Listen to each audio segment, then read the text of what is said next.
आज का हमारा पहला क्वेश्चन है, संयुक्त वन प्रबंधन कार्यक्रम ज्वाइंट फॉरेस्ट प्रोग्राम सामुदायिक भागीदारी को प्रत्यक्ष रूप से शामिल नहीं करता।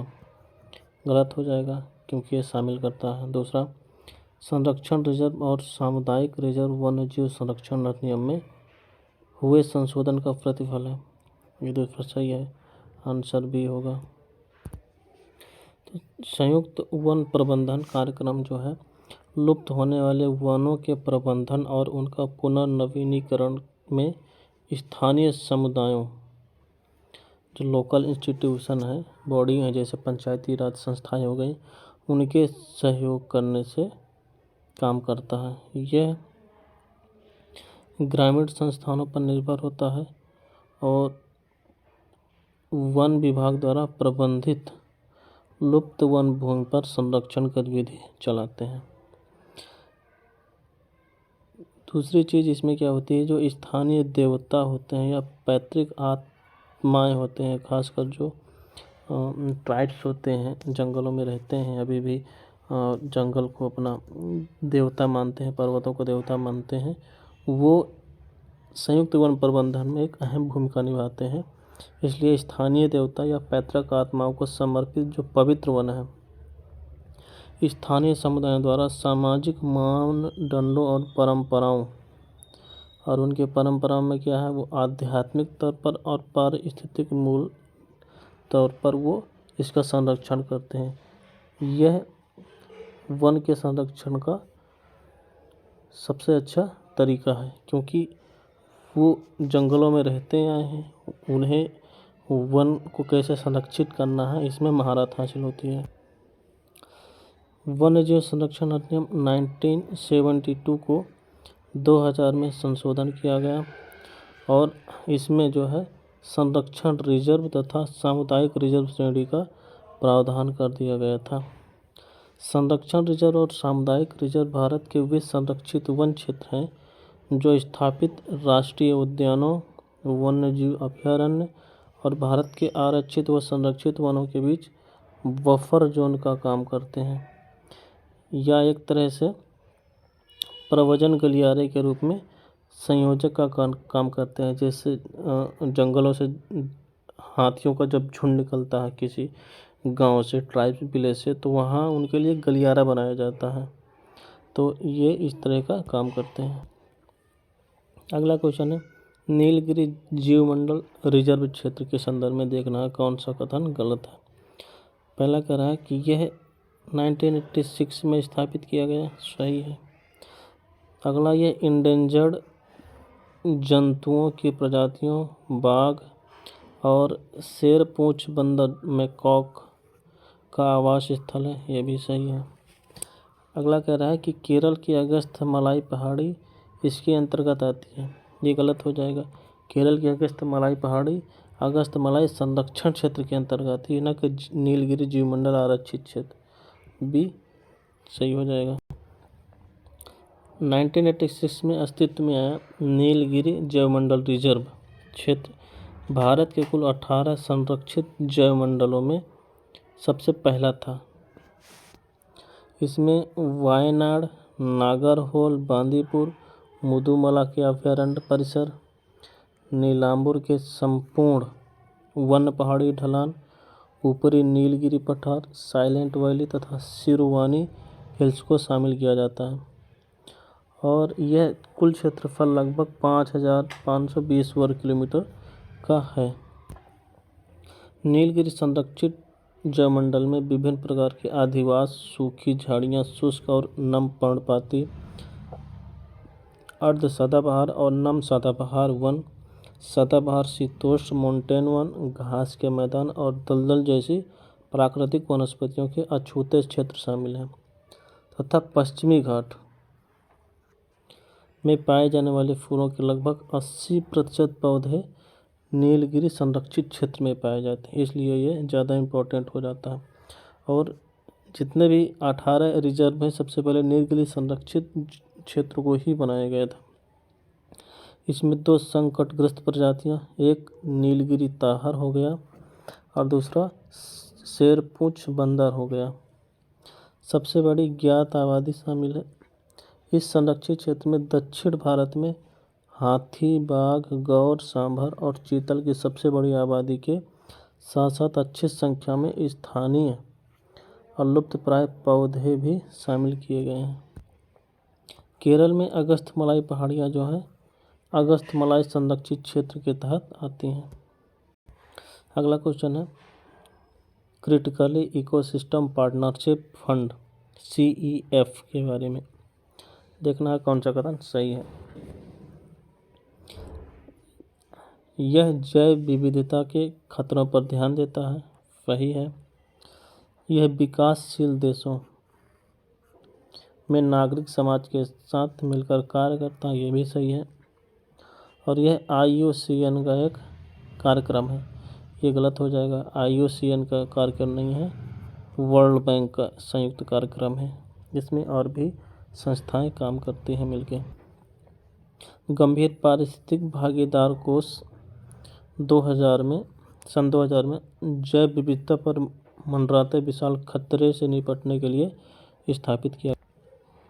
यह विकासशील देशों और परिवर्तित अर्थव्यवस्था में नागरिक समाज को विश्व के जैव विविधता हॉटस्पॉट की रक्षा करने में सहायता करता है। इसमें कुछ हॉटस्पॉट जैविक रूप से विश्व के सबसे समृद्ध और संकटग्रस्त पारितंत्रों में से हैं। यह कोष IUCN franchise development conservation international, यूरोपीय संघ, ग्लोबल एनवायरनमेंट फैसिलिटी, जापान सरकार और विश्व बैंक का संयुक्त उद्यम है, न कि IUCN का। अगला क्वेश्चन नीलकुरिंजी से है। नीलकुरिंजी एक प्रकार का पौधा होता है जो 12 वर्ष में एक बार फूल देता है। यह केवल एशिया में पाया जाने वाला उष्णकटिबंधीय पौधों की एक प्रजाति है। तो यह सिर्फ एशिया में नहीं पाया जाता, ऑस्ट्रेलिया महाद्वीप में भी पाया जाता है, इस वजह से ये गलत हो जाएगा। दूसरा, भारत में नीलकुरिंजी पौधों की उच्चतम संकेंद्रण मन्नार में है, ये सही है, आंसर बी हो जाएगा। केरल के मन्नार पहाड़ियों में प्रसिद्ध नीलकुरिंजी फूल 12 वर्षों के अंतराल में खिलता है। नीलकुरिंजी पौधा स्ट्रोबिलेंथस जीनस से संबंधित है। यह एशिया और ऑस्ट्रेलिया में पाए जाने वाली उष्णकटिबंधीय पौधों की एक प्रजाति है। इसकी लगभग 450 प्रजातियां हैं, जिनमें से 146 भारत और उसमें लगभग 43 प्रजातियां सिर्फ केरल में पाई जाती हैं। भारत में नीलकुरिंजी पौधे का उच्चतम संकेंद्रण 3000 हेक्टेयर पहाड़ी में फैला हुआ मन्नार में स्थित है। नीलकुरिंजी का फूल जो है 12 वर्ष में केवल एक बार खिलता है और प्रत्येक झुंड अपने जीवन काल में एक बार पुनः उत्पन्न होता है और फूल के खिलने के बाद मर जाता है। लगभग 30 से 60 सेंटीमीटर लंबे इन फूलों को पूर्ण रूप से खिलने में 12 वर्ष का टाइम लग जाता है। तितली, मधुमक्खी और अन्य कीड़ों के लिए नीलकुरिंजी फूल भोजन प्रदान करता है। इस बैंगनी रंग के फूल में पराग होता है जो पूर्वी मधुमक्खियों को आकर्षित करता है और इस वजह से यह पर्यटक को भी लुभाने का काम करता है। नेक्स्ट क्वेश्चन है जैवमंडल आरक्षित क्षेत्र अन्य सुरक्षित क्षेत्रों से भिन्न होते हैं। इसके संदर्भ में हमें देखना कौन सा कथन सत्य है। पहला कह रहा है यह स्थानीय निवासियों के कल्याण पर ध्यान केंद्रित करता है, सही है। और दूसरा कह रहा है यह कुछ विशिष्ट फ्लैगशिप प्रजातियों के संरक्षण पर ध्यान देता है, ये गलत हो जाएगा। कुछ नहीं, संपूर्ण जैव विविधता पर ध्यान देता है, आंसर ए होगा। बायोस्फीयर रिजर्व प्राकृतिक और सांस्कृतिक परिदृश्य के प्रतिनिधि खंड हैं जो स्थलीय और तटीय सागरीय इकोसिस्टम के बड़े क्षेत्र और इसके संयोजन तथा जैव भौगोलिक क्षेत्र खंडों के रूप में फैले होते हैं। BR के निर्धारण के कुछ मानदंड होते हैं, जैसे एक स्थल जो प्रभावी ढंग से संरक्षित होना चाहिए और जिसके कोर क्षेत्र में न्यूनतम एक विक्षुब्ध क्षेत्र हो तथा जो प्राकृतिक संरक्षण के दृष्टिकोण से महत्वपूर्ण हो। दूसरा, कोर क्षेत्र एक जैव भौगोलिक इकाई के समान होना चाहिए और इतना बड़ा होना चाहिए कि वह पारितंत्र के सभी पोषण स्तर को प्रदर्शित करे। यह एक प्रबंधन प्राधिकरण होना चाहिए जो स्थानीय समुदायों की सहभागिता या सहयोग को सुनिश्चित करे, जिससे सामाजिक आर्थिक विकास के साथ साथ ज्ञान और अनुभव को भी साझा किया जा सके। जैवमंडल आरक्षित क्षेत्र अन्य सुरक्षित क्षेत्रों से भिन्न होता है क्योंकि यह जैव विविधता तथा भूदृश्य के संरक्षण पर ध्यान केंद्रित करता है, न कि कुछ विशिष्ट प्रजातियों पर। इस वजह से यह अलग होता है। जैवमंडल आरक्षित क्षेत्र बफर और संक्रामक क्षेत्र के स्थानीय निवासियों के कल्याण पर जोर देता है और इससे कोर जोन के प्राकृतिक भंडारों पर कम दबाव पड़ता है। तो जैव आरक्षित क्षेत्र के 3 भाग होते हैं, एक कोर होता है, दूसरा बफर क्षेत्र होता है, तीसरा संक्रामक क्षेत्र होता है। नेक्स्ट क्वेश्चन है, हमें सही सुमेलित कौन है ये देखना है। ब्लैक बक राष्ट्रीय उद्यान ये परवलिया और अलंग क्षेत्र में आ जाता है, सही है। हरिके आर्द्र भूमि ये ब्यास और सतलज नदी के बीच में आती है, ना कि रावी नदी के बीच, ये गलत हो जाएगा। भीतर कणिका राष्ट्रीय उद्यान ये ब्राह्मणी और बैतरणी के दोआब में है, तो आंसर बी होगा। काला हिरण यानी ब्लैक बक राष्ट्रीय उद्यान 1976 में राष्ट्रीय उद्यान के रूप में घोषित किया गया। यह एक खुले घास का मैदान होता है और यहाँ काले हिरण का संरक्षण किया जाता है। यह राष्ट्रीय उद्यान शीतकाल में मध्य यूरोप से आने वाले हजारों प्रवासी पक्षियों को विश्व के सबसे अच्छे आश्रय स्थलों के रूप में भी आश्रय प्रदान करता है। यह घास का मैदान परवलिया नदी और अलंग नदी, जो कि खम्पात की खाड़ी में गिरती है, इनके बीच स्थित है और अलंग नदी राष्ट्रीय उद्यान की दक्षिणी सीमा बनाती है।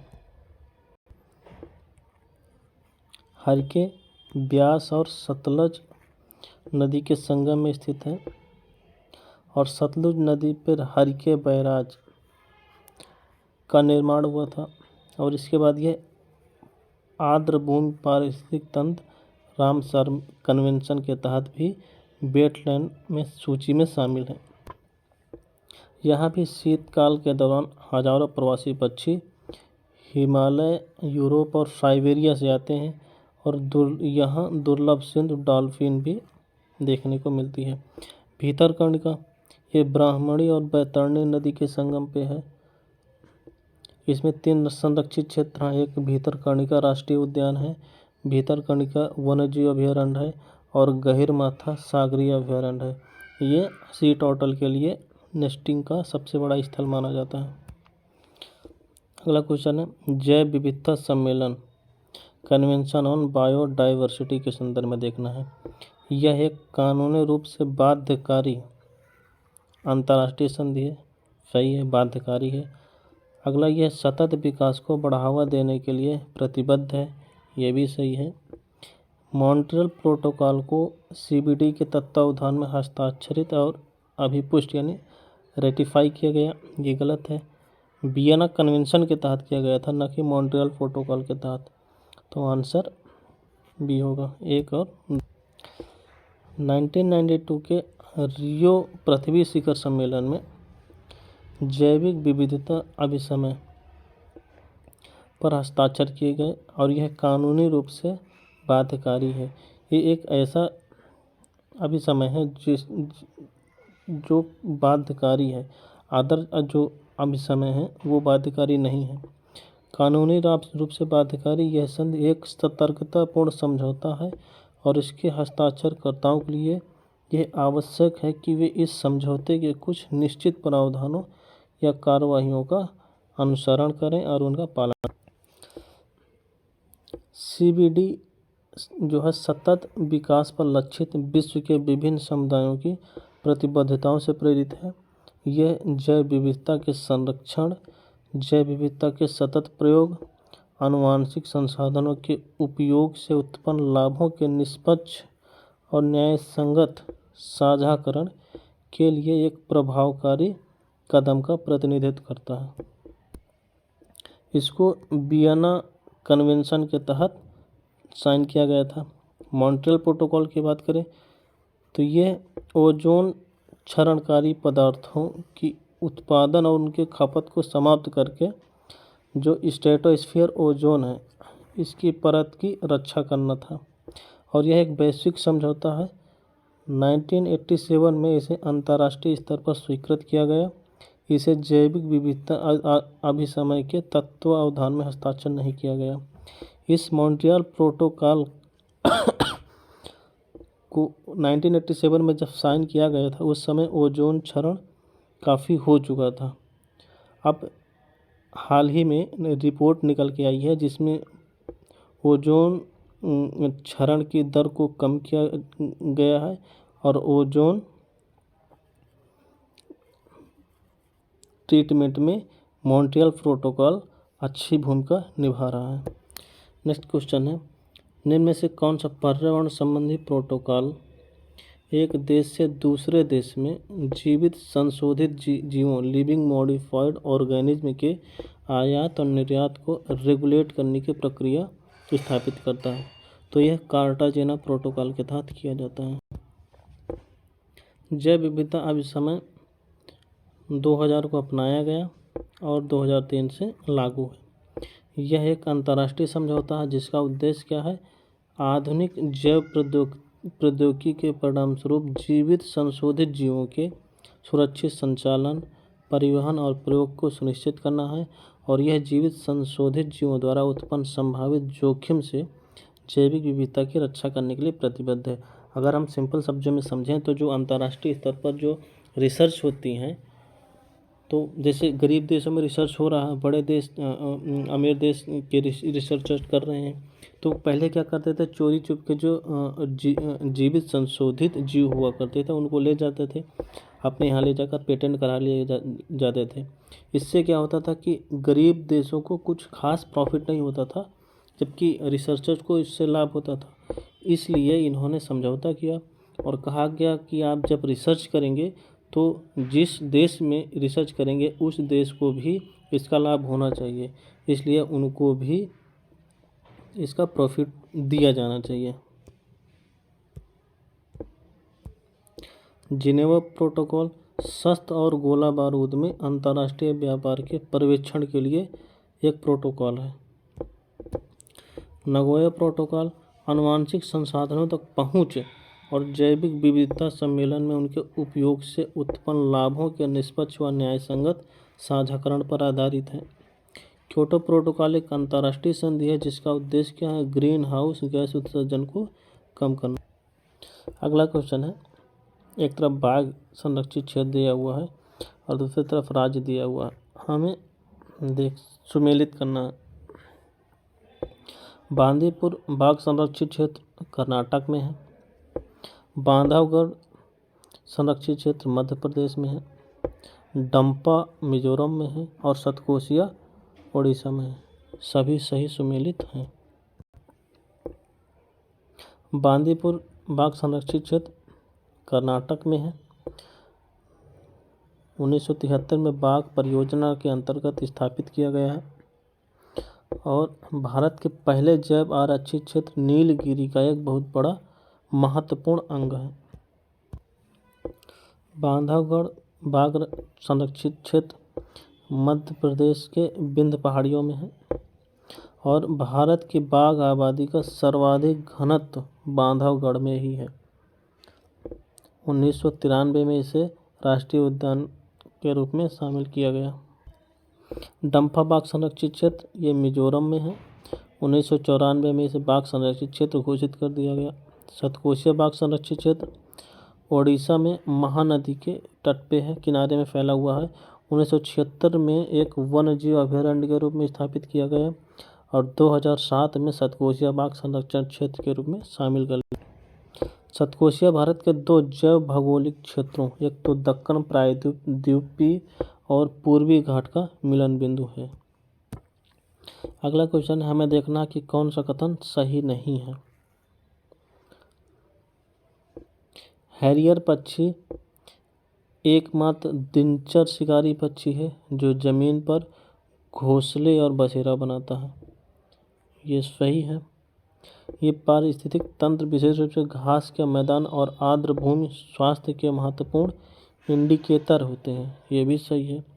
तो दोनों सही हैं। आंसर न तो ए होगा और ना ही बी, डी हो जाएगा। हैरियर एकमात्र दिनचर शिकारी पक्षी है और यह जमीन में घोंसला बनाकर रहता है।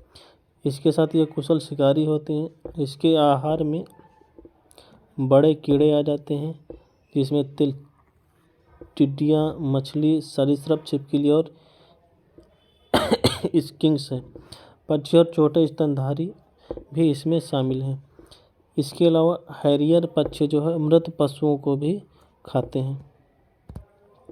शिकारी होने के कारण, क्योंकि ये शिकार करते हैं, तो ये फूड चेन में शीर्ष स्तर पर होते हैं।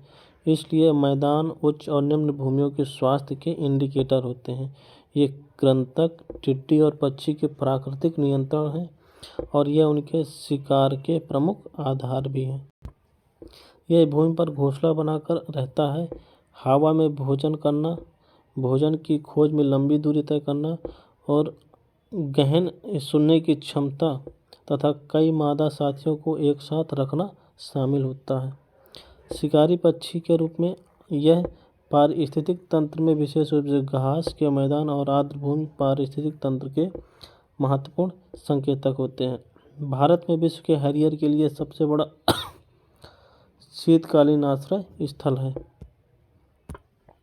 नेक्स्ट क्वेश्चन है जैव विविधता धरोहर स्थल के संबंध में।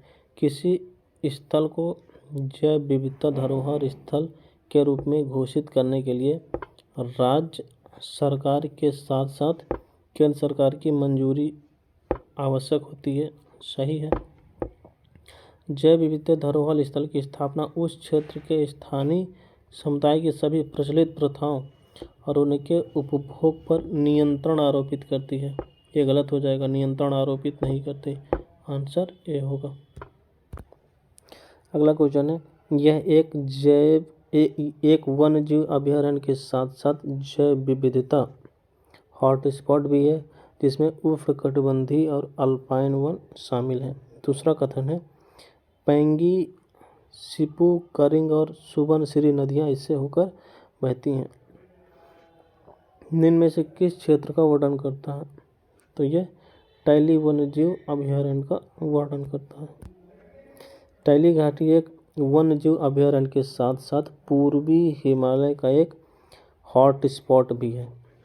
इसमें उष्णकटिबंधीय और अल्पाइन वनों के अलावा विभिन्न प्रकार के वनस्पति और जीवों की प्रजातियां भी पाई जाती हैं, जिसमें अनेक संकटग्रस्त हैं, इंडेंजर्ड कैटेगरी में आते हैं।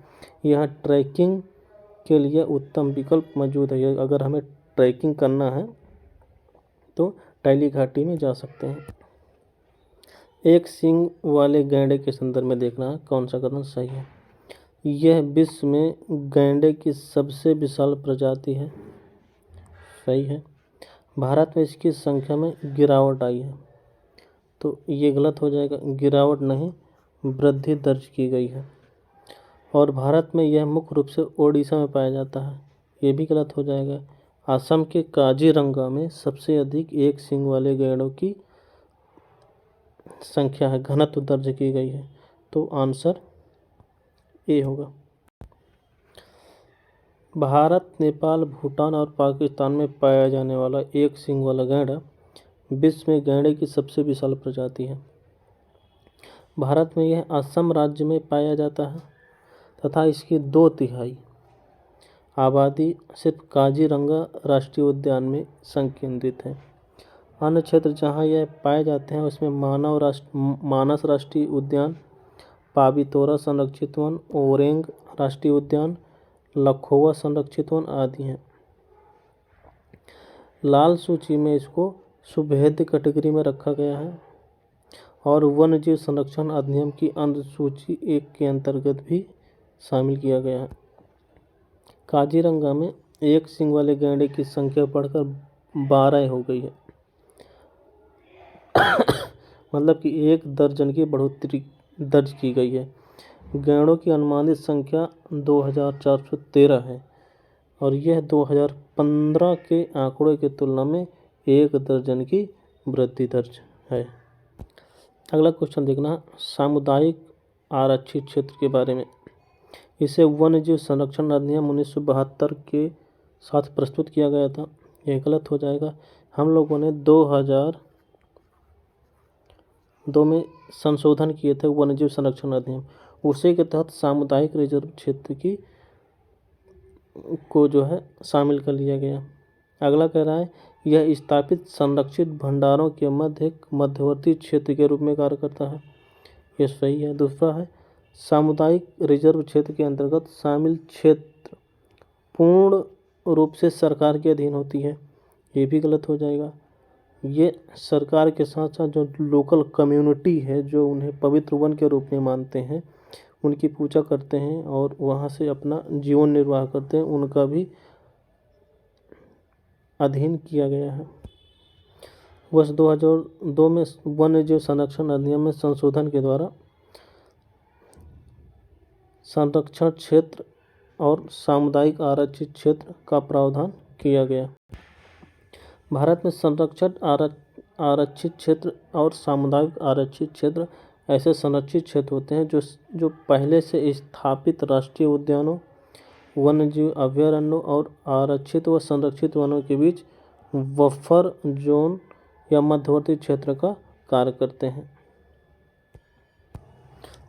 और सरकार किसी भी सामुदायिक भूमि को सामुदायिक आरक्षित क्षेत्र के रूप में अधिसूचित कर सकता है, वो भी तब जब उस समुदाय के सदस्य या संबंधित व्यक्ति जीवों और वनस्पति की रक्षा के साथ साथ उनकी परंपराओं, संस्कृतियों और प्रथाओं की रक्षा के लिए ऐसे क्षेत्रों की पेशकश पे सहमत हो जाता है। इस प्रकार सामुदायिक आरक्षित क्षेत्र की भूमि का एक हिस्सा निजी स्वामित्व में भी होता है। इनके प्रबंधन के लिए एक सामुदायिक आरक्षित क्षेत्र का प्रबंधन और सामुदायिक आरक्षित क्षेत्र प्रबंधन कमेटी के माध्यम से होता है। इनके संरक्षण प्रबंधन के लिए कमेटी का गठन किया जाता है और ऐसे क्षेत्रों को तभी नामित किया जा सकता है जब जो निर्जन हो और पूरी तरह से भारत सरकार के स्वामित्व में हो, लेकिन समुदायों द्वारा निर्वाह के लिए इसका उपयोग किया जाता हो। जो लोकल कम्युनिटी है वहाँ वह अपना निर्वाह करते हो। अगला क्वेश्चन है, इस स्तन एक कथन दिया हो, इस स्तनपायी प्रजाति के प्राकृतिक आवास उष्णकटिबंधीय शुष्क पर्णपाती झाड़ीदार वन और चट्टानी क्षेत्र है। यह प्रजाति पर्यावासों के नष्ट होने के कारण उच्च दबाव में है और गंभीर संकटग्रस्त की श्रेणी में आ गई है, यानी क्रिटिकली इंडेंजर्ड है। भारत की यह स्थानिक प्रजाति स्वभाव में रात्रिचर है, रात में घूमते हैं। इनमें निम्नलिखित में किस प्रजाति का वर्णन है? तो ये एल्वीरा चूहा के बारे में बात कर रहा है। विशाल चट्टानी चूहा या इसी को एल्वीरा रेट कहते हैं। यह म्यूरिडाई परिवार की गंभीर रूप से कृंतक प्रजाति है, लुप्त प्राय यानी क्रिटिकली इंडेंजर्ड जो है कृंतक प्रजाति है। यह एक मध्यम आकार का रात्रिचर और बिल खोदकर रहने वाले और भारतीय स्थानक कृंतक प्रजाति का है। वास स्थान इसका उष्णकटिबंधीय शुष्क पर्णपाती झाड़ीदार वन और चट्टानी क्षेत्र में निवास करता है। अगर हम इसके वास वितरण को देखें तो यह प्रजाति केवल पूर्वी घाट के सलेम जिले, जो कि तमिलनाडु में है, अपने विशिष्ट पर्यावास के लिए जानी जाती है, जहां समुद्र तल से लगभग 600 मीटर की ऊंचाई पर चट्टानी आवासों और शुष्क पर्णपाती झाड़ियों के वन में निवास करते हैं। इनके संकट का कारण क्या है? तो प्रमुख रूप से खतरा इनके वास स्थान का नष्ट होना है। मानव बस्तियों के विस्तार से, जंगलों के रूपांतरण से, ईंधन की लकड़ियों के संग्रहण से, वृक्षों की कटाई, चराई और खनन मलबे के निपटान आदि के कारण इनका वास स्थान नष्ट हो रहा है और इनमें उच्च दबाव पड़ रहा है। शुरुआत में इन्हें सुभेद्य माना गया था, लेकिन 2008 में इसको रेड लिस्ट में क्रिटिकली इंडेंजर्ड लुप्तप्राय की श्रेणी में घोषित कर दिया। अगला क्वेश्चन वैश्विक बाघ मंच ग्लोबल टाइगर फोरम के संबंध में है। यह बाघों की रक्षा के लिए एक वैश्विक अभियान ग्लोबल कैंपेन शुरू करने वाला एकमात्र अंतर सरकारी निकाय है। सही है। दूसरा करें, यह संरक्षण आश्वस्त बाघ मानक कैट्स सर्वेक्षण आयोजित करता है। ये भी सही है, आंसर सी होगा। ग्लोबल टाइगर फोरम बाघों की रक्षा के लिए वैश्विक अभियान चलाने के इच्छुक देशों के सदस्यों के साथ स्थापित एक अंतर सरकारी अंतर्राष्ट्रीय निकाय है। ग्लोबल टाइगर रिकवरी प्रोग्राम चलाता है। इसका कार्यान्वयन के लिए सुनिश्चित करने के लिए टाइगर रेंज कंट्री, जहां टाइगर पाए जाते हैं उन कंट्री के द्वारा अनुमोदित शासन आदेश के माध्यम से कार्य करने के लिए प्रतिबद्ध है। भारत भी GTF का सदस्य है और 1995 में इसे फोरम में शामिल किया गया। संरक्षण आश्वस्त बाघ मानक कैट्स सर्वेक्षण एशिया भर में स्थान आधारित बाघ संरक्षण का पहला और सबसे बड़ा त्वरित मूल्यांकन है। इस सर्वे का कार्यान्वयन ग्लोबल टाइगर फोरम के द्वारा किया जाता है। यह मूल्यांकन 17 तत्वों की जांच करता है, जिन्हें 7 कैटेगरी में डिवाइड किया जाता है।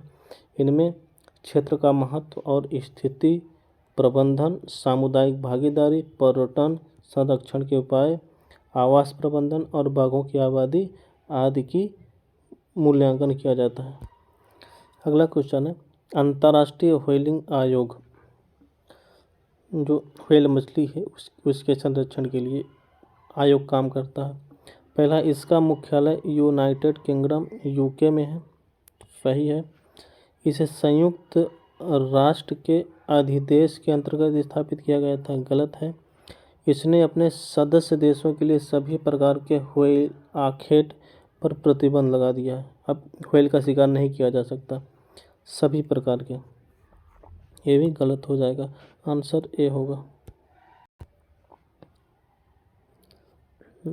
IWC को व्हेलिंग के विनियमन के लिए अंतर्राष्ट्रीय कन्वेंशन यानी अभिसमय के अंतर्गत स्थापित किया गया और 2 दिसंबर 1946 को वाशिंगटन DC में साइन किया गया।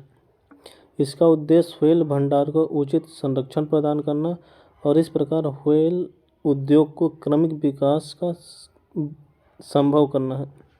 इसका मुख्यालय UK के कैम्ब्रिज में स्थित है।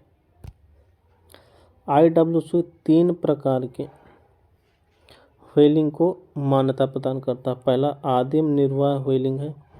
यह स्वदेशी समुदायों की ज़रूरतों का समर्थन करने के लिए IWC प्रत्येक 6 वर्ष में शिकार करने की मात्रा के लिए सीमाएं बनाता है। कहता है कि आप प्रत्येक 6 वर्ष में कितनी सीमा तक शिकार कर लेते हो, उसका प्रावधान करता है। दूसरा, वाणिज्यिक व्हेलिंग है। तो वाणिज्यिक व्हेलिंग के लिए आखेट की मात्रा के लिए भी सीमा निर्धारित करता है।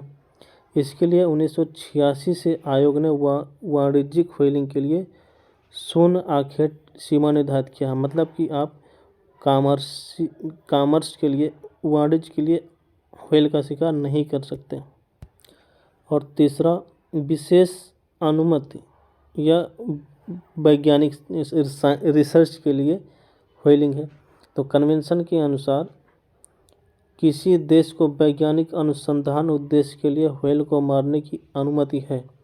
यह IWC के स्थान पर अलग अलग सरकारों को इन आखेटों को स्थापित और रेगुलेट करने का उत्तरदायित्व देता है।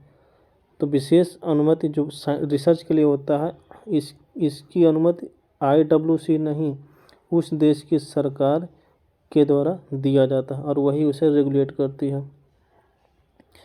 IWC विशिष्ट उद्देश्यों के लिए व्हेलिंग को नियंत्रित करता है, परंतु इसे पूरी तरह से बैन नहीं करता।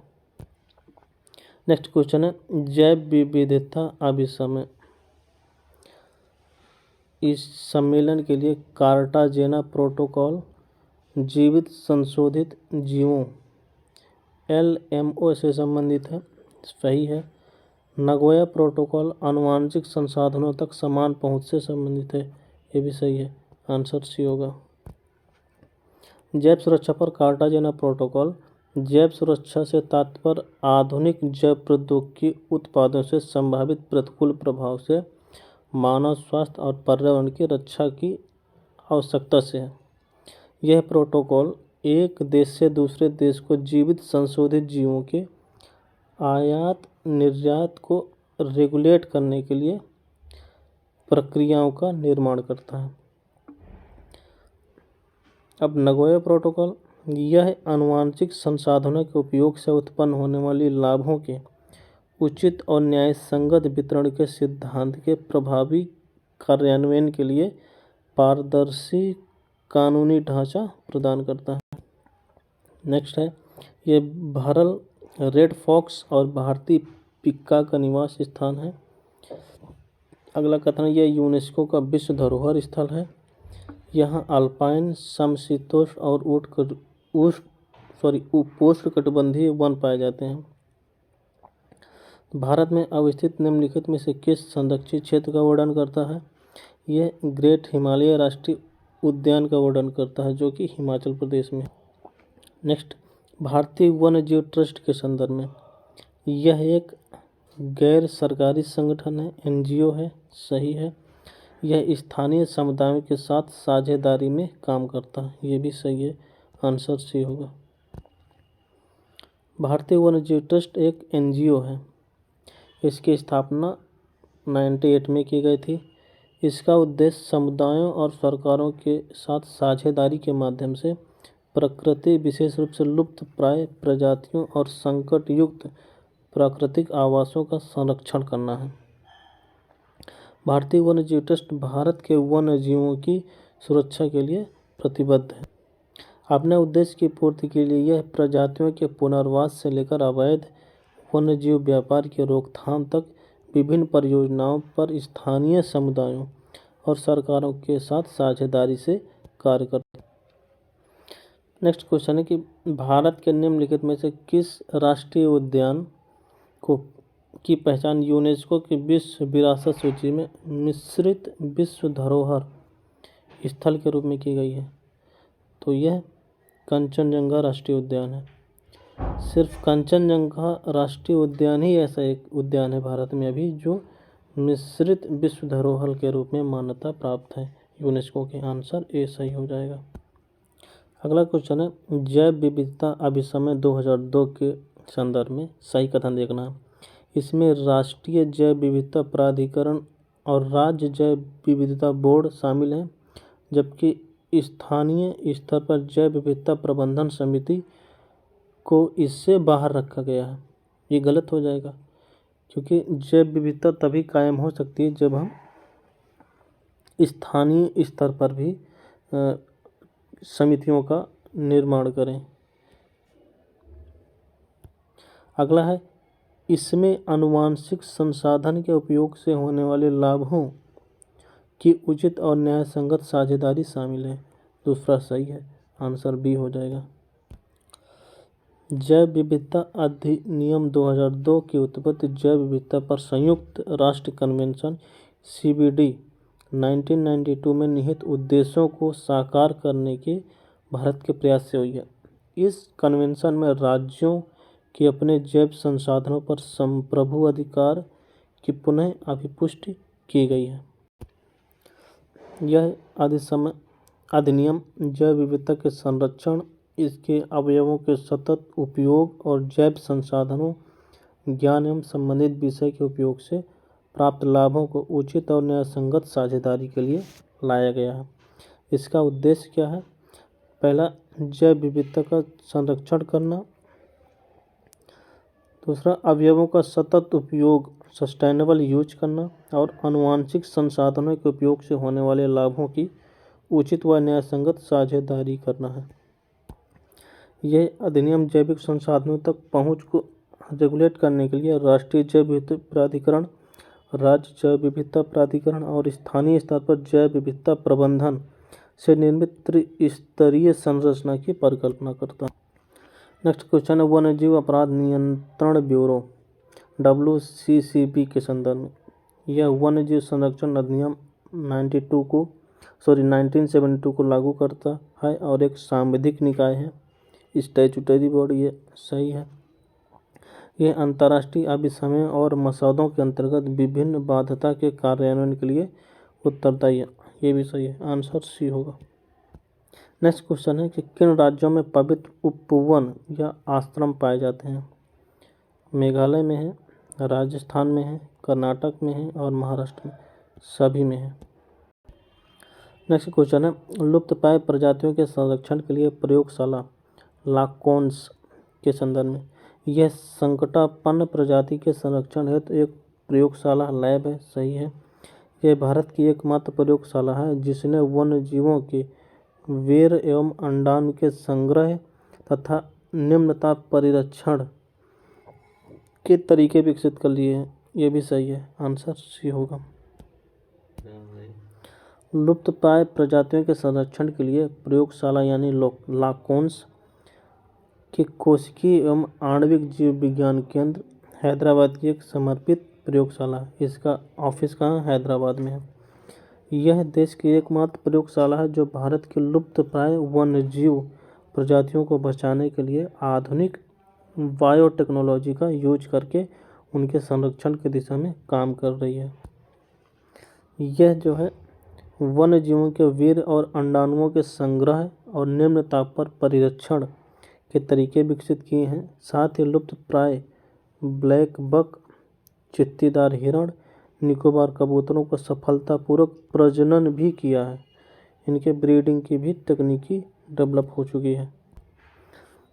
अगला क्वेश्चन है गंभीर रूप से विलुप्त क्रिटिकली इंडेंजर्ड प्रजातियों की रिकवरी कार्यक्रम का उद्देश्य भारत में लुप्त प्राय प्रजातियों की रक्षा करना है। रिकवरी कार्यक्रम के तहत कौन सी प्रजातियां संरक्षित हैं? हंगुल है, एशियाई जंगली भैंस है, कस्तूरी बिलाव जिसे मालाबार सीबेट बोला जाता है ये भी है, बारहसिंघा है और लाल पांडा है, सभी हैं। गंभीर रूप से विलुप्त प्रजातियों और उनके आवासों के लिए रिकवरी कार्यक्रम केंद्र द्वारा वित्त पोषित योजना वन्य जीव आवास का एकीकृत विकास के 3 घटकों में से एक है। राष्ट्रीय वन्य जीव बोर्ड ने 4 नई प्रजातियों को गंभीर रूप से विलुप्त प्राय प्रजातियों के लिए रिकवरी प्रोग्राम की सूची में शामिल किया। इसमें नॉर्दर्न रिवर टेरापिन, क्लाउडेड तेंदुआ, अरब सागर हम्पबैक व्हेल और लाल पांडा है। अब इन प्रजातियों को भी वन्यजीव आवास का एकीकृत विकास के तहत संरक्षण प्राप्त हो। इससे पहले इसमें 17 प्रजातियों को शामिल करके उनकी रक्षा के लिए कार्यक्रम आयोजित किया जा चुका है, जिसमें snow leopard, bustard, dolphin, hangul, Nilgiri tahr, समुद्री कछुए, समुद्री गाय जिसे ड्यूगोंग कहते हैं मन्नार की खाड़ी में, एडिबल नेस्ट स्विफ्टलेट, एशियाई जंगली भैंस, निकोबार मेगापोड, मणिपुरी ब्रो एंटीलेयर हिरण, गिद्ध, मालाबार कस्तूरी बिलाव, सिवेट, भारतीय गैंडा, एशियाई शेर, दलदली हिरण, जॉर्डन की कर्टन शामिल हैं। तो आज यहीं ख़त्म करते हैं।